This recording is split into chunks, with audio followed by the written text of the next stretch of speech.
चलिए तो बात करते हैं टाइप्स ऑफ सेंटेंसेस पे। देखिए पहला सेंटेंस आपके सामने, the first one is assertive sentence. जब भी हम बात करते हैं असर्टिव सेंटेंस की, इसको डिक्लेरेटिव सेंटेंस भी कहा जाता है, इसे सिंपल सेंटेंस भी आप कह सकते हैं। ये एक स्टेटमेंट होती है, या तो स्टेटमेंट कैसी होगी, पॉजिटिव होगी, या तो पॉजिटिव स्टेटमेंट होगी, और या तो कैसी होगी, नेगेटिव स्टेटमेंट होगी। ठीक है, यानी कि जब भी आप असर्टिव सेंटेंस की बात करोगे, डिक्लेरेटिव सेंटेंस की बात करोगे, सिंपल सेंटेंस की बात करोगे, तो ये स्टेटमेंट्स होती हैं पॉजिटिव या फिर नेगेटिव। लाइक आपने एक सेंटेंस बना दिया, I am a teacher, right. आपने इसी को बना दिया, आई एम नॉट अ, तो आपने बनाया आई एम अ टीचर, या तो आपने बना दिया I am not a teacher. तो आप देखेंगे तो एक पॉजिटिव है और दूसरा कौन सा है, नेगेटिव है। तो जहां तक बात है असर्टिव सेंटेंस की, डिक्लेरेटिव सेंटेंस की, सिंपल सेंटेंस की, उसमें स्टेटमेंट आते हैं पॉजिटिव और नेगेटिव। थोड़ा सा आगे बढ़े तो हमारे सामने आते हैं इंटेरोगेटिव सेंटेंस।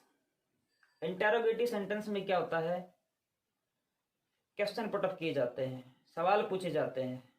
ठीक है, और इसको भी दो तरीके से पूछा जा सकता है, या तो आप इसमें होते हैं क्लोज एंडेड क्वेश्चंस, ठीक है, क्लोज एंडेड, या तो इसके अंदर आते हैं आपके ओपन एंडेड। ध्यान से समझिए, क्लोज एंडेड या तो फिर आएंगे आपके ओपन एंडेड। जब भी बात करोगे क्लोज एंडेड क्वेश्चंस के, ये क्लोज एंडेड क्वेश्चन क्या होते हैं, तो इसमें आपको यस या नो, आपके जो आंसर निकल करके आते हैं वो या तो यस होगा या तो नो होगा। और जब आप बात करते हो ओपन एंडेड की, तो इसमें आपको डिटेल देनी पड़ती है। ठीक है, इसको समझे, इसको समझे, दोनों को समझने की कोशिश करते हैं। जैसे आपके सामने मैंने क्वेश्चन रख दिया, डू यू प्ले, राइट। तो हमने क्वेश्चन रखा है डू यू प्ले, तो अब आप क्या कहोगे, यस मैं खेलता हूं, यस आई प्ले, या तो कहोगे no I do not play. तो यहां पर आप यस और नो में इसका आंसर दे रहे हो। तो जब यस और नो में ही आंसर देना होता है तो वो आपका कहलाता है क्लोज एंडेड क्वेश्चन। उसके बाद आता है open ended question. Open ended questions क्या होते हैं, ये क्वेश्चन वर्ड्स जो भी आपके, उनके साथ ये पूछे जाते हैं, इनके डिटेल में आपको बताना पड़ेगा। जैसे मैंने आपसे पूछा what do you play, right. ये क्वेश्चन मैंने आपके सामने लिखा है, व्हाट डू यू प्ले। अब आपको बताना पड़ेगा कि आप क्या खेलते हैं, इसमें आपको डिटेल देनी पड़ेगी। तो अब आपने यहां पर बोल दिया कि आई प्ले हॉकी, राइट। तो ये आपने एक आंसर इसका दिया, आपने यस और नो में नहीं बोला है, आपने पूरा बताया है, कंप्लीट उसका एक आंसर आपने रखा है सामने कि भैया मैं ये चीज खेलता हूं। तो देखिए समझ लीजिए असर्टिव सेंटेंस क्या होता है। उसके बाद आपका इंटेरोगेटिव सेंटेंस क्या होता है। इंटेरोगेटिव में आपकी दो कैटेगरी बन गई है, क्लोज एंडेड हो गए और दूसरे कौन से हो गए हैं, ओपन एंडेड हो गए हैं। क्लोज एंडेड कौन से, जिसमें यस और नो में आंसर आएंगे, इसमें आपको कंप्लीटली बताना पड़ेगा। ठीक है, तो जितने भी क्वेश्चन वर्ड के साथ आपके क्वेश्चंस बनेंगे वो आपके आएंगे ओपन एंडेड में। आपने व्हाट से वेयर डू यू प्ले, आप ऐसे पूछ सकते हो, why do you play, when do you play, and so on. इस तरीके से आप और बना सकते हैं। तो दो टाइप, ठीक है। तो हमने सीखा है असर्टिव सेंटेंस सीखा है और इंटेरोगेटिव सेंटेंस। अब आते हैं थर्ड वन में। Third one is imperative. Imperative sentence क्या होता है कि इंपेरेटिव सेंटेंस में या तो हम रिक्वेस्ट करते हैं किसी से, या तो किसी को ऑर्डर देते हैं, कमांड देते हैं, एडवाइस किसी को हम करते हैं, वॉर्न करते हैं, या तो फिर किसी को हम प्रोहिबिट करते हैं, किसी चीज़ के लिए फॉरबिड कर देते हैं, किसी चीज़ की मनाही कर देते हैं हम लोग वहाँ पे। तो कुल मिलाकर के देखा जाए तो ये सारी बातें होती हैं किसी इंपेरेटिव सेंटेंस में। सारी का मतलब इनमें से कोई एक उसमें आपको मिलेगी।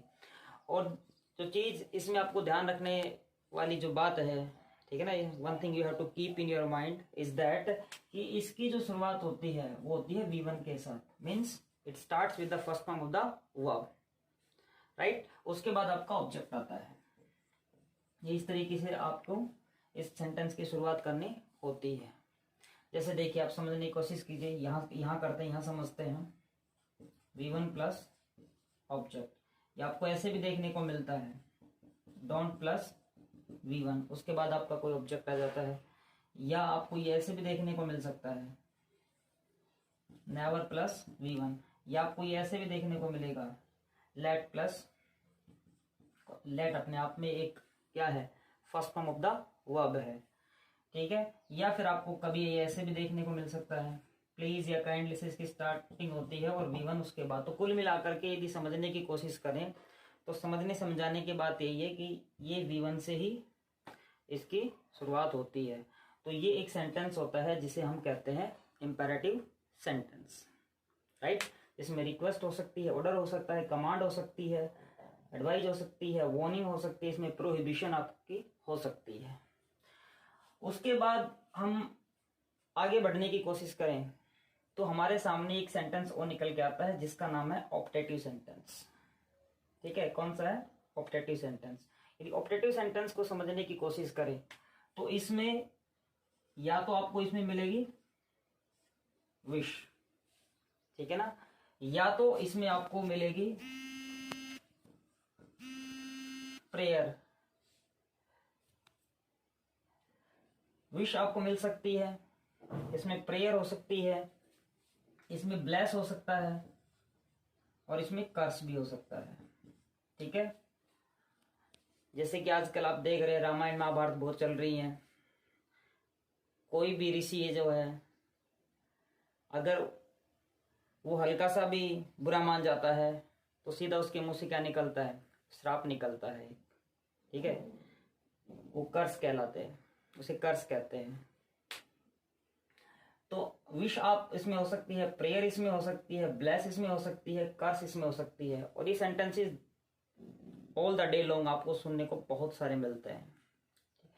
लोग बहुत ज़्यादा इन सेंटेंसेस का यूज करते हैं। अब जानते हैं कि इन सेंटेंसेस को बनाने का तरीका क्या है, वे क्या है, किस तरीके से हम इनको बना सकते हैं। जैसे देखिए, अगर इन सेंटेंसेस को हम समझने की कोशिश करें तो ये कुछ इस तरीके से होंगे। मे यू गेट सक्सेस, यानी कि इनकी शुरुआत कहां से हो रही है? मे से। और लास्ट में देखें तो हम इनका जो एंड है वो एक एक्सक्लेमेटरी साइन के साथ हो रहा है, ठीक है।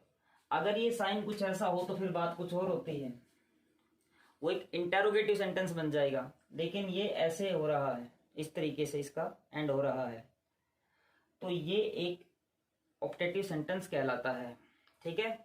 यानी कि जिस सेंटेंस के अंदर कोई विश है, कोई ब्लेस है, कोई कर्स है, कोई प्रेयर आप कर रहे हैं, तो वो सेंटेंसेस आपके कहलाते हैं optative sentence.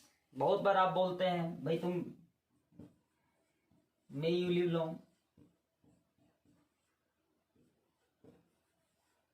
May you live long, भगवान करे कि आप लंबा जिए, भगवान करे कि आपको कामयाबी मिल जाए। तो इस तरीके से हम लोग जो है ना सेंटेंसेस को बना सकते हैं। ये सेंटेंस देखिए, कभी कभार क्या होता है ना कि इन सेंटेंसेस में जब आप आगे जाएंगे, थोड़ा लेवल और अप होगा, तो उस समय कभी कभार आपको ये में देखने को नहीं मिलेगा। लेकिन वहां पर आपको समझना पड़ेगा, क्योंकि हमें सेंस पकड़नी होती है, सेंस क्या है, ठीक है। सेंस के ही अकॉर्डिंग हमें काम करना होता है। जैसे देखिए, एक सेंटेंस मैं आपके सामने और बना रहा हूं।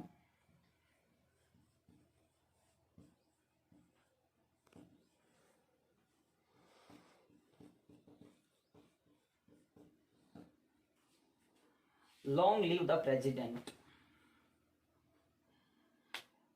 अगर इस सेंटेंस को आप समझने की कोशिश करेंगे, if you try to get और understand this sentence, there is no may, कहीं नहीं है। लेकिन आप सेंस समझिए, लॉन्ग लिव द प्रेसिडेंट। लोग क्या कर रहे हैं? प्रे कर रहे हैं, किसके लिए? अपने प्रेसिडेंट के लिए। तो यहाँ ये सेंटेंस अपने आप में क्या हो गया? एक ऑप्टेटिव सेंटेंस हो गया है, क्योंकि मैंने आपको बताया है कि जब भी बात आती है विश की, जब भी बात आती है प्रे की, जब भी बात आती है ब्लेस की, कर्स की, तो वो सारे के सारे सेंटेंसेस ऑप्टेटिव सेंटेंस माने जाते हैं। आप किसी से परेशान है, if you are sick of somebody, और आप उसे कर्स करना चाहते हैं, और करते भी हैं लोग, बहुत बार बुरा भला कहते भी हैं लोगों को, ठीक है ना, कुछ गलत बातों का यूज करते हैं, सरकास्टिक रिमार्क्स यूज करते हैं, आप कहते भी हैं मे यू डाई अर्ली। अगर आपने एक सेंटेंस बना दिया मे यू डाई सून, आपने एक सेंटेंस बना दिया मे यू डाई सून, तो ये आपने क्या कहा कि भाई जल्दी आपका काम तमाम हो जाए, तो ये आपने किसी को कर्स किया है, ठीक है ना, भगवान करे तुम तो नरक में जाओ, तो ये क्या है? ये आप किसी को ब्लेस नहीं कर रही, आप किसी को क्या कर रहे हैं? कर्स कर रहे हैं। तो इस तरीके से आप सेंटेंस बना सकते हैं। दूसरा देखिए, अगला हम लोग बात करते हैं, जैसे कभी कभार आप कोई ऐसे देख, would that I were a king, इसमें क्या की जा रही है? ठीक है ना, would that I were a king, एक इमेजिनेशन, एक विश है आपकी कि काश के मैं राजा होता, means you are not a king, लेकिन आपकी विश ऐसी है। तो इस तरीके से आप सेंटेंसेस बना सकते हैं, ये भी आपका ऑप्टेटिव सेंटेंस ही माना जाएगा। तो ध्यान देने वाली बात ये है कि ऑप्टेटिव सेंटेंस क्या होता है, इंपेरेटिव सेंटेंस क्या होता है, असर्टिव सेंटेंस क्या होता है, इंटेरोगेटिव सेंटेंस क्या होता है, क्योंकि इन्हीं के ऊपर आपका पूरा स्ट्रक्चर जो है, जो भी आपकी बिल्डिंग बनती चली जाएगी, इन्हीं के ऊपर आपका बनता चला जाएगा। तो एक एक बात को आपको समझना पड़ेगा, क्योंकि जो बेसिक क्लासेज होती है, स्टार्टिंग की जो क्लासेज होती हैं, उनको यदि आपने ध्यान से समझ लिया, ध्यान से पकड़ लिया, तो आगे आपको परेशानी नहीं होगी, क्योंकि आप चीज़ों को फिर जानने की कोशिश करेंगे, समझने की कोशिश करेंगे, उनको क्रैम करने की, मगअप करने की, रटने की कोशिश बिल्कुल नहीं करेंगे, क्योंकि आप उस रास्ते पर चल पड़े हैं जहां पर आप चीज़ों को जानने की कोशिश करते हैं। तो वही रास्ता हमें पकड़ना है जहां पर हम चीज़ों को जान पाए। ठीक है, अगला जो हमारा सेंटेंस है वो सेंटेंस हमारा एक्सक्लेमेटरी सेंटेंस। ठीक है, एक्सक्लेमेटरी सेंटेंस क्या होता है? कुछ सेंटेंस हम ऐसे बोलते हैं जहां पर हमारे पास एक सडन फीलिंग होती है। ठीक है, सडन फीलिंग होती है, यानी कुछ इमोशनल सेंटेंसेस, एक्साइट होकर के आप कुछ सेंटेंसेस को बोलते हैं, सडन फीलिंग के साथ बोलते हैं। मान लीजिए आप जा रहे हैं कहीं रास्ते से, आप अपनी स्कूटी पे जा रहे हैं, जा रहे हैं, जा रहे हैं, और रास्ते में आपको एक बहुत ही सुंदर सा घर दिखाई देता है, बहुत ही सुंदर आपको एक घर दिखाई देता है, तो क्या कहोगे आप? आपके मुंह से तुरंत निकलेगा वाव। तो ये वाव जो आपके मुंह से निकला है, ये क्या है? एक फीलिंग निकली है। और ये फीलिंग कैसे निकली है? सडनली, ऑल ऑफ सडन ये फीलिंग आपके दिल से निकल करके आई बाहर। तो ये एक सेंटेंस हो गया है आपका, ये सेंटेंस आपका हो गया है एक्सक्लेमेटरी। आगे आप एक सेंटेंस बोलेंगे wow what a beautiful house it is, तो ये एक पूरा आपका एक एक्सक्लेमेटरी सेंटेंस आपका हो गया है, जो सडन फीलिंग के साथ आपने बोला है। तो कभी कभार क्या होता है, हमें सोरो होता है, दुख होता है, ठीक है, हमें यहाँ पर सोरो भी हो सकता है, हमें यहाँ पर हैप्पीनेस भी हो सकती है, ठीक है, सरप्राइज हम हो सकते हैं, हैरान हम हो सकते हैं। तो ये जो सेंस निकल करके आती है किसी सेंटेंस के अंदर, वो सेंटेंस आपका कहलाता है एक्सक्लेमेटरी साइन। इसमें भी सेंटेंस में आपके वो साइन आपको देखने को मिलेगा। ठीक है, तो बहुत सारे वर्ड्स ऐसे हैं, जैसे अब जब आप इंटरजेक्शन को पढ़ते हैं तो आप बहुत सारे वर्ड सीखते, आउच, अलास, ब्रावो, ये जो भी वर्ड्स आप सीखते हैं वहां पे सारे के सारे ये कहाँ पर यूज होते हैं? एक्सक्लेमेटरी सेंटेंस में ही ये यूज होते हैं। जैसे हम लोग आगे बढ़ेंगे तो हम इन चीज़ों को और जानने की कोशिश करेंगे। ठीक है, उसके बाद आपके सेंटेंसेस और आते हैं जिनको हम कहते हैं, एक होता है आपका कॉम्प्लेक्स सेंटेंस।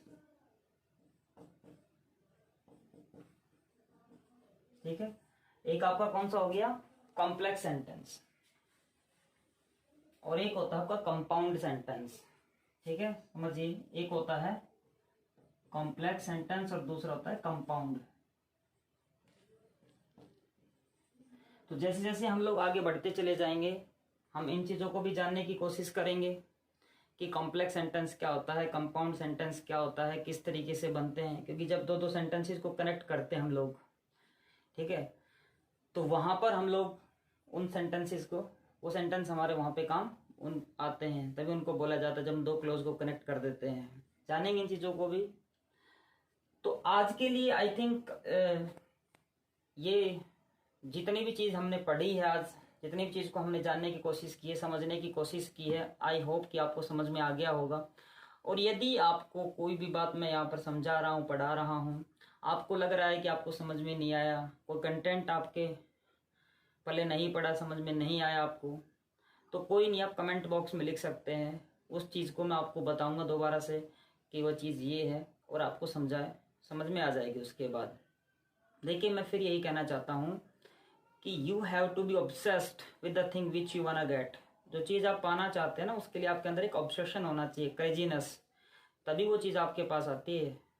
एक शिद्दत यदि आपके पास नहीं है किसी चीज़ को सीखने की, किसी काम को करने की, एक जुनून आपके अंदर नहीं है, तो वो चीज़ आपके पास बिल्कुल नहीं आएगी। आएगी भी तो बड़ी हल्के में आएगी। तो चीज़ों को, मैं ये नहीं कह रहा कि सीरियस हो जाइए, हंसते रहें, खुश रहें और समझने की कोशिश करें, ताकि ये चीज़ें आपके जीवन भर आपके काम आने वाली हैं। आपके टेस्ट पास करवाएंगे, किसी कंपटीशन लेवल पर भी आपके टेस्ट पास करवाएंगे, क्लासेस में आप पढ़ रहे हैं तो वहाँ पर भी ये चीज़ें आपके काम आती हैं। तो वीडियो को ध्यान से देखें, ध्यान से सुने, समझें। जो बात आपको समझ में नहीं आई वो कमेंट बॉक्स में लिखें। चैनल को सब्सक्राइब जरूर करें, और जितने भी वीडियोज़ आ रहे हैं वो नोटिफिकेशन आपको मिलते रहेंगे। अपने दोस्तों को बताएं। आज के लिए इतना ही, बाय बाय।